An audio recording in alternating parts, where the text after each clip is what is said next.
রাসলীলা বলতে এক প্রকার বিশেষ নৃত্য বোঝায়, যা শ্রীকৃষ্ণ, শ্রীমতী রাধারানী ও গোপীবৃন্দ সহযোগে সম্পন্ন করেছিল। প্রশ্ন বলে, কে কে ছিলেন এই নৃত্যে? এই নৃত্যে শ্রীকৃষ্ণ হলেন স্বয়ং বিষ্ণু অবতার, আর শ্রীমতী রাধা তারই পরাশক্তি।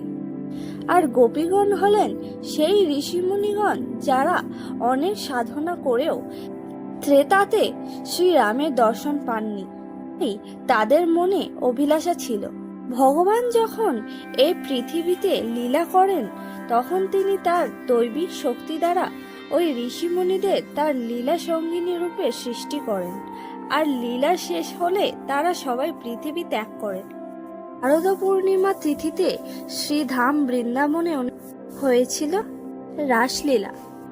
যখন গোপীগণ শ্রীকৃষ্ণের মধুর মনোহর বাঁশি শ্রবণে মন্ত্রমুগ্ধ হয়ে যমুনার তীরে কদম বৃক্ষতলে শ্রীকৃষ্ণকে ঘিরে বৃত্তাকৃতি হয়ে নৃত্য করতে লাগলেন। মাঝখানে ছিলেন শ্রীমতী রাধা ও শ্রীকৃষ্ণ।